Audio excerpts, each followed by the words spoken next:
Shall I go? You might as well go. Hello, you're back with Rob and Tracy at the Orlando. Good afternoon to you. It's a beautiful afternoon, actually. Stunning. Really, really nice. Stunning. First time in ages. Busy week in Orlando this week. Not for us. Yes. We're not there. But obviously the reopening of the Walt Disney World resorts, some of them last week, this week, the parks, well today, there's been cast member and annual pass holder previews. Today is the first day it's open to the general public. So Magic Kingdom and Animal Kingdom today. Animal Kingdom today, yes. And then on the 15th, Epcot and Hollywood Studios will join them.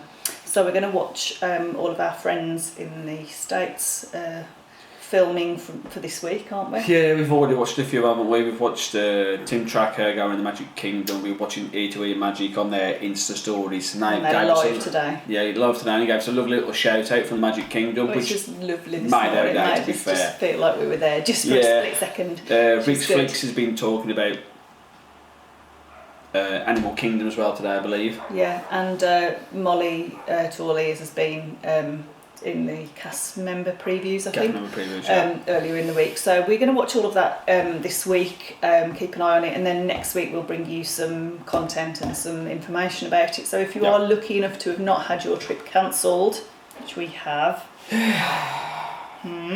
if you're going later on in the year, then you'll have an idea what's going on. Incidentally, gorgeous t-shirts, aren't they? If you haven't checked out Pickle Vic's t-shirt shop, which is on Etsy, brilliant designs, Disney, Universal films. She's just starting to release her spooky Halloween collection, which look amazing already. And these are an absolute bargain because we can wear them this year, but also in 2021 when we go. We will. So check her out, Pickle Vic's t-shirt shop. So we're not going this year, but we will try and have a look at what's going on. It's a bittersweet really, because we know this year's holiday wouldn't be the same with all the restrictions going on with the masks and the social distancing and the queues and everything else that's going on, and we've lost all our fast passes and all that, you know. So, but then part of us still wants to really go. Part of us, you keep thinking, oh man, but we still want to go. But anyway, there's no point to going on about it because it's happened and that's it. So we've got a few things, like we say, lined up, which we'll talk about. But in the meantime, looking at people being back in the parks. Yeah, it's got us thinking, hasn't it, really? Got to start us thinking about roller coasters. Not least because we've been watching the new Universal coaster. Yeah. Which is been going up. There's been a lot of content about that, and it looks unbelievable. Yeah, it's absolutely we just huge. Cannot believe how huge it is. It looks massive. So one thing about our delayed trip means that hopefully by next summer when we go, that fingers crossed, might be up and running. And then there's what's the one in the Tron Light Cycle coaster. Yeah. There's a copy of the one in Shanghai. That looks phenomenal as well. I've been watching that on YouTube. Magic Kingdom? Magic Kingdom next to the Barnstormer. No, the People Mover. No, you go on the Barnstormer as well, you can see it. If you look on just looked on My Disney Experience, you can see it from there. There's a big suspect patch of land there that's blank on the My Disney Experience app. So it's there, it's right next to it, so you can see it. So that may well be open. Then you've got Guardians of the Galaxy, Cosmic Green White. And that's at Epcot. At Epcot, yeah. So all of those which wouldn't have been finished if we went this summer, but may well be by the time we go next year. So that's some positives to take from it because we're really looking forward to some of those. I mean, the Guardians of the Galaxy one's going to be huge. They're using the old Universe of Energy building that was in Epcot, the little show and tell place. Not little, but they got that, and they got the purpose-built roller coaster building as well for it that's been built, and the track that joins the two of them together, and it's the inside of the one building is going to be the same size as 4 Spaceship Earths, plus a bit extra. So that just gives you some sort of idea just how big it's going to be. Sorry, that was me kicking the chair. It's going to be massive, and the Guardians of the Galaxy one's going to be the theming. Is going to be done by James Gunn, who wrote and directed the films as well, so that's going to be something special. And what I love about that coaster as well, you're going to be travelling, it's a backwards launch I believe, and also the cars will rotate to where the action's going to be inside the domes. You're talking big domes you're going to be in. So they're going to have like light shows and visual effects. So whenever there's an effect or a part of the storyline or arc, whichever way you want to call it, the car will turn towards that. So you'll be fighting the action. Kind of a bit like the Gringotts Bank thing in the sense that you're on a track and you're moving, but then there's film action and what have you going, and it kind of moves you to to see what's actually in front of you, doesn't it? So that'd be exciting then. That'd be really good, that will. These are some positives. Also might mean that we might get on Hagrid's a bit quicker, because obviously the queues for that, although they're virtual queues at the minute, have been pretty intense. But if the new Velocicoaster, not that it's called that, we don't know that. No, that's its nickname at the moment. Just written about that in the blog. Universal have trademarked, I believe, between 10 and 15 names, depends where you read, on different names of the roller coaster. But the one at the moment, the front runner, is the Velocicoaster. So air quotes. So if the Velocicoaster is open, then it might mean that people are distributed evenly between Hagrid's and Velocicoaster, because we still haven't ridden Hagrid's. That was going to be our excitement for this year. So double the excitement, treble the excitement next year. Oh, there'll be lots going on, because like next year's Disney's 50th party for the Walt Disney World, so there'll be lots extra going on. You've got new coasters coming out, new coasters at Universal, lots more going on in the area. We're pleased to say that they're actually spending more and more money in Orlando and iDrive itself, so the area's going from strength to strength. So there's a lot to look forward to. There's a lot of positives. There's a whole lot of positives. Yeah, there is, and we are excited about it all. We always are, and years go by so quickly, don't they? We were counting down, and then we'll be, it'll be happening before we know it. It's nearly Christmas now. You'll be looking, it's July. It's Christmas. It's not even close to Christmas. It's July, but anyway. So coasters being our thing.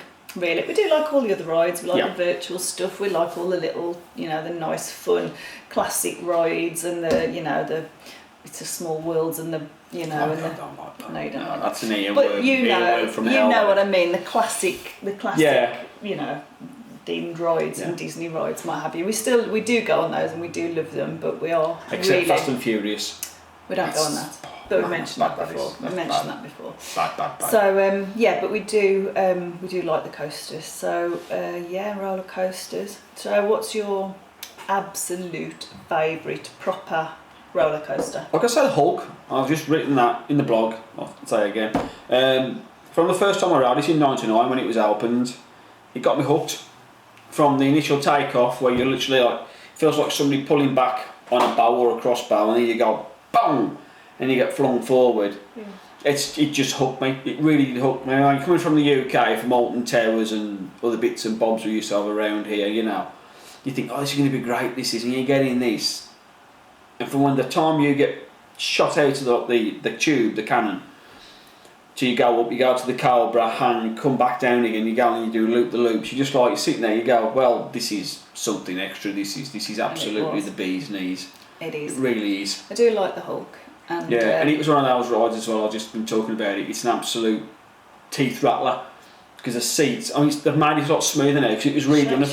It was made a lot smoother a couple of years ago when they took it all apart and redone some of the track, and they changed the ride system on the cars, I believe. But the standing gel course, with me and my friends, we used to say it was designed by a dentist, because it used to shake your fillings out. Absolutely shake the bejesus out. Yeah, but it's good. We love the Hulk. I think probably Rip Ride Rocket's mine. Yeah, that's mine. Close at Universal Studios. I think that's my absolute favourite. I think mostly as well because of the sheer terror of it. Not that I'm not terrified on the start of the Hulk, because I am. But you can't see that almost. You're sitting there and because you're going out through a tunnel, you kind of don't, even though you know it's coming, you can't see it. But I think the Rip Ride Rocket is the fact that you are going vertically and you're actually like. I think what gets with the rocket, I'm going to call it from now on, I'm not going to give the full name all the while, is that little bit when you're walking up to it and you see the initial tower and it's that vertical climb and you go, is that car really going up that? It's 165 foot plus change.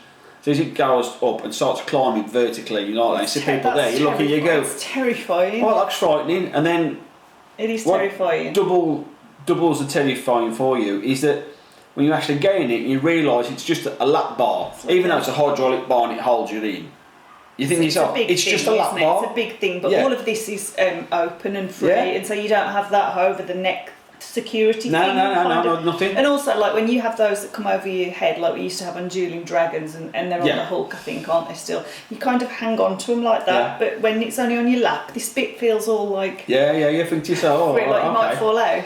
Okay. Now, the other thing you've got to say now about the Rockets is, what song do you go for?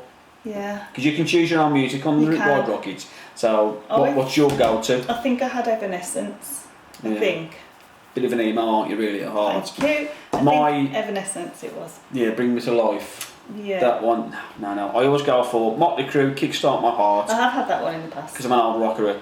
I do like that one. That's a good one to coaster to. Yeah, or one of my all-time favourite songs anyway is the Beastie Boys, Sabotage. Absolutely, just you do have that. That comes on in the car or on my iPod. Everything goes up to 11. It's just like deafens me. And it's that panic as well when you trying to get that bar across you and get everything and select your music before, because when it reaches a certain point, if you haven't selected anything, randomly it selects something to say you could be on country and western. Yeah, I mean you get like rock music, metal, which I hate the term metal, but rock music, metal, country and western, R&B, hip hop, and disco. I mean, if you get disco on a roller coaster, I suppose it's not too bad because it's quite up tempo or high BPM, you know. But you just think you're going around a roller coaster, you've got Tammy Wynette singing "Stand By Your Man." I'm like, I don't know that it's that track. Actually, I don't. But it's one of these. And there's apparently we've tried to find it before, but we've not been quick enough. Yeah, there's a secret menu. Yeah. There's loads and loads of tracks. But we have never found it because we're already too panicky to get the thing across because you have to do like a hash hold something else and then pull up the menu, and you have to know the number of the song you're putting in before you get on. I mean, I can't remember my name most days. It's a good job my work shirt's got my name on it. And to be fair also, we probably wouldn't see it without our glasses either. No, that is the other problem as well. So that's the other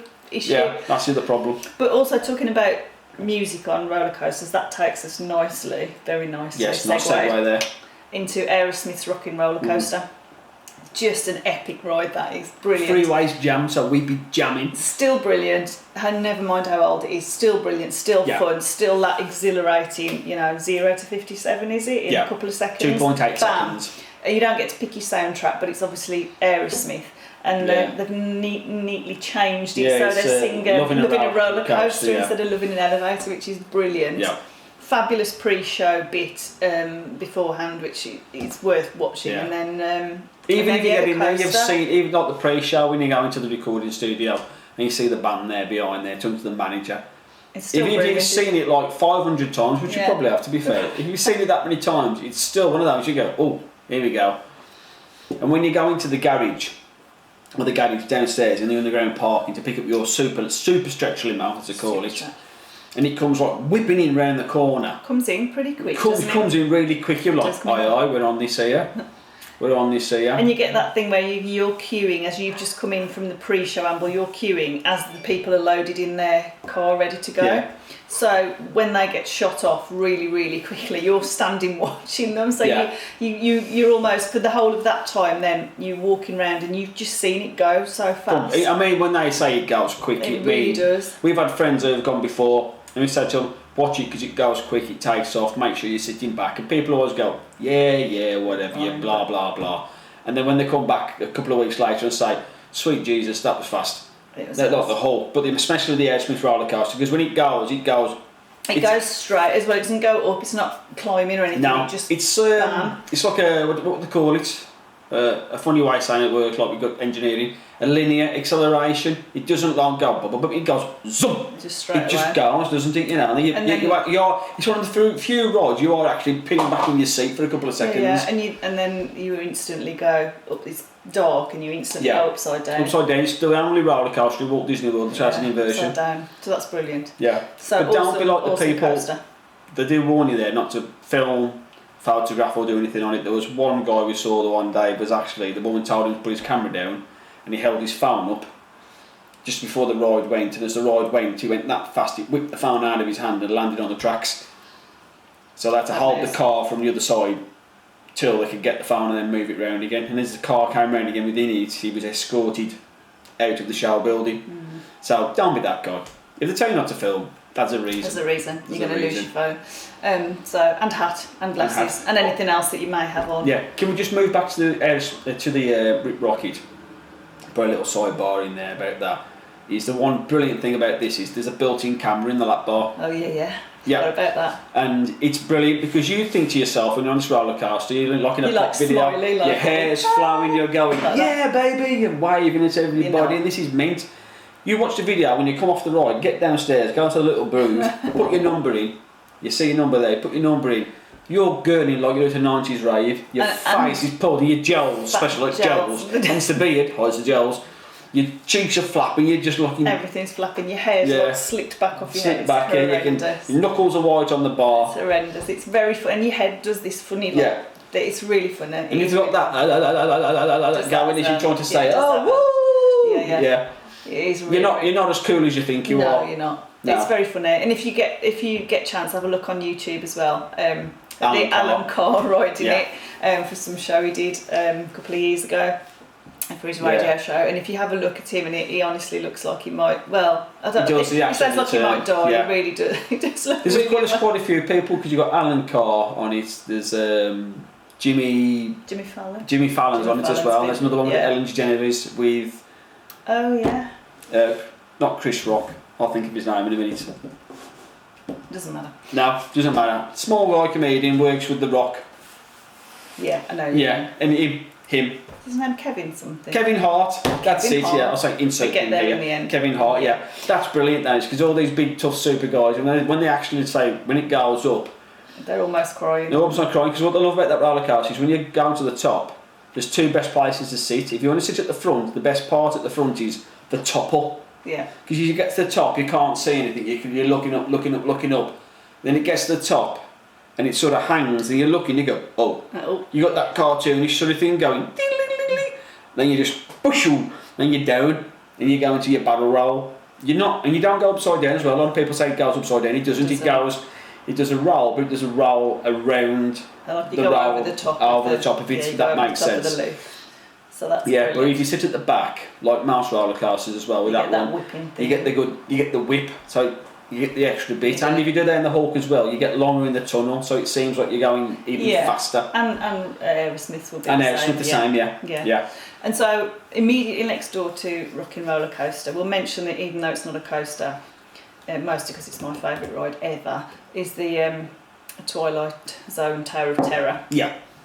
Which is definitely not a coaster. Brilliant. But a runaway lift basically won't go into a massive detail about it. I'm sure you all, if you've been, you'll know it. Yep. But just that drop, or those drops, you get that same stomach churning feeling. Because you tear off on a roller coaster. So for me, that gives me the same. You obviously don't get. Well, I say you don't get the wind in your hair. You do because my hair's normally doing that as I'm dropping. But what we love about that is like. You get people going for the first time, and they get on, as you see, there's a little strap, and they click it in, you pull it, go clunk, clunk, clunk, show me a little yellow tab, and they go, is that it? And they put the bag down, and you can tell anybody who's been on the ride before, they're putting the feet through the straps of the bag and stamping on the bag and taking the hat off or whatever, Yeah. And then they're sitting there, and then when the ride goes up, and then when it plummets, you see people's bags coming up when you look, they go. I see people like pushing their bags down. Or holding children, pushing children down. And I actually do lift off the seat mostly. Yeah. I do actually come off the seat quite a lot. So not a roller coaster, but still pretty right up there for me. Or down. Or up or down. And it's randomly generated as well, so now two rides will ever be the same. So you can get on the once and have like bum, bum, bum, bum. And the next time you get on, you'll have longer drops or... More drops, or little sometimes short drops. Sometimes it hangs longer in the air. And sometimes you don't actually know whether you're going up or down. No. You can't tell whether you just know that your stomach's churning. I believe the word is discombobulated. Yeah. Because it's pretty dark, it's pitch black, it's in the Twilight Zone. So, but the ride system on that's brilliant, it really is. Because when you, at the start, you go through, to actually get to the elevator shaft in the car, you're in the elevator from the basement, the service elevator. You got that feeling where, am I moving or aren't I? Because there's things going on. You're meeting the ghosts. You see the backstory of the hotel, where things happened, how it got turned into the Hollywood Terror. But at the same time, there's a bit. You can. Is it going? Isn't it? Is something happening? Yeah. And then it's seamless. It's one of those trackless rides. It is. It's brilliant. And then And then you've got the coasters like the old, like the original, you know, coasters at Magic Kingdom that Walt Disney World's known for. So you've got the Space Mountain, you've got Big Thunder Mountain and Splash Mountain, which is actually a log flume, not a roller coaster. And then the new one, which is the Seven Dwarfs Mine Train, which is brilliant. Which is beautifully themed and brilliant. The Seven Dwarfs Mine Train is a brilliant one for people who've never done coasters. You can put somebody from 5 to 75 on that, and they'll enjoy it. Yeah. Because it's sort of like gentle. It's gentle. You get nice, a bit of, it sweeps. It doesn't turn. You know, and then it kind of rocks the Seven Dwarfs one, doesn't it? It's it's like an old mine car. Yeah. All of it's brilliant, and Big Thunder Mountain is still a classic. I mean, it's a good starter coaster for your kids, good for all ages, but it's still nice to see. And Space Mountain is another tough rattler. Yeah, it is. Because it's like a toboggan, isn't it? You're sitting all line astern forward the car. Yeah. And that's all a bit mad because it's obviously pitch black, really. So you can't tell whether you're going, you can't tell whether you're going to go left or right. So it just sort of fling you about. You're going through, and it's just funny because you get in, you got your little backpack or rucksack, and you stick it between your feet and wrap it round there, and then take your ears off and stick your ears in the little net, and you go, oh, this will be all right. And then that goes off like a stab rat as well. That goes chum, that goes flying off. But like I say, it's the sharpness of the turns. If anybody's been on the old. What was that one at Blackpool? The Mad Mouse. Mad Mouse, yeah. It's like the old Mad Mouse. It seems to turn on a right angle all the while. Turns and then flips round. It doesn't go upside down, but it has a decent twist in it, doesn't it? Yeah, it doesn't go upside down or anything, but it's just really twisty turny. Yeah, it's really quick. It whizzes you about a bit, doesn't it? Yeah, it's really so good. those are like the classic. Yeah, that one I really want to ride with the lights on. They do now and again. They turn the lights on. Yeah, is that in the Not So Scary Halloween celebration? They do the rides with the lights on. So like, when you go through we've watched videos of that. We'd actually like to do that. And you can actually see like the framework and the steelwork inside, and when you see how close you are to it as well. There's a lot of track in there, a lot of framework. It's quite a long ride actually when you think about it. It's quite a long ride. Really good. So we like that one as well. So you can't beat your classic like mini coasters and so we love those. But yeah, we're the big thrill. So we just cannot wait really to see this Velocicoaster, if that's what it's called. That's going to be epic. It looks so high. The high hat bit on that one. Yeah, the top hat. Oh, honestly, it looks so high and so steep. Yeah, they've got a really good piece. It goes across the water and it's a barrel roll as it goes. So you actually and it's really close. Well, it's obviously not like that, but it will give you the feeling that you're really close to the water. You actually flip upside down and your head will it's one of these, I think, if you've got long hair, you're going to get the ends wet. Yeah, really class. And there's been some speculation what's happening. We've been watching like Tim Tracker and the guy Rick Flicks is all over this. Big props to him because he's been keeping us up to date on things. We've been watching Tim Tracker and Rick Flicks on YouTube with these things, and they're speculating, especially Tim as well. Tim more than Rick. There'll be a lot of theming in this ride, where you'll go through like some nice tunnels. So whether you're missing, you're going to be attacked by velociraptors or whether there'll be any animals. To see, like animatronic type. Because it looks like they've got the guard tower on top of the big post now. Haven't they? They've got the big show building they call it. And there's like a guard tower like they had in Jurassic Park itself. So so maybe that's going to be part of it. Yeah, that looks mint. That looks really good. Really good. Yeah, can't wait to get further looks at that. But I mean, so we still haven't ridden Hagrid's yet, have we? No. That was going to be our excitement for this year, our new ride that we hadn't ridden. We were watching them start to build in 2018, wasn't we? They've got the outline of it there and whatever. We were standing mourning the loss of the dueling dragons, really, was what was going on there. So we were a bit sad times that was. Up against it all, what's going on in there, and we were thinking it wouldn't be as good as dueling dragons, whatever it was, but evidently. But apparently it really is. So that's we haven't done that yet. So we're hoping that if the new Velocicoaster, if that's what it's called, is going to be open, then it might split the queue. Yeah. The crowds queue a bit, so we might be able to get on Hagrid's without too much of a fuss. Although it is virtual line at the minute. Virtual line, or the other thing is it may be that the park will be insanely busy, which. I'm hoping it won't be, but it probably will be, because if they get a coaster like that, a world-class coaster, in, people are going to come a flocking. They will. So, But we'll see, we'll just have to go one day, as we say, stupid o'clock in the morning, queue up and do the thing and take it in turns fetching water and snacks. Yeah. So we can do, ain't it? Yeah. It is. So we'll leave you with that. Have a good week all. We shall spend our week getting our news up to date for you from the park. So if you're lucky enough to still be going this year, hopefully there'll be some news and some information. Yeah, and don't forget, if you want some brilliant content like actual up-to-date videos, you got Rick's Flicks, you got the guys from A to E Magic there, you got Tim Tracker and Molly from All Ears as well. They're all in the parks as we speak now, and I've just been looking at Instagram actually on the slide. Check it out. Yeah, up-to-date things if you want to watch them. Rick's Flicks is at Animal Kingdom, and he's putting some stunning shots on his Insta stories. Really, really good. The Ear to Ear guys are at Magic Kingdom, I believe. Molly's at the Magic Kingdom as well, isn't she? I don't know if she's today. She has been. There's some fantastic stuff going on. I mean, you're not going to be short of news now. I think for the next 4 or 5 days, you're going to be spammed. And it does look like they've done their best to keep the Disney magic despite the new rules. You know, there's lots of spontaneous character cavalcades, and they were there standing over the station as you went in. All the characters were in there singing and waving, and so they are doing their very best with the Disney magic, and I have no doubt that it is magic. And we wish we were there. Anyone who's in Orlando, have a good week, guys, and for the rest of us, we can but dream. That's it. That's all you can do is dream and keep working, keep saving the money for buying more nice things while we're there next year. 2021. So have a good week all. Stay safe. Look after yourselves. Signing off. We'll see you soon. Take care and don't forget to click like and subscribe. Yes, please. Bye now. Bye. Bye. Bye. Bye. Bye.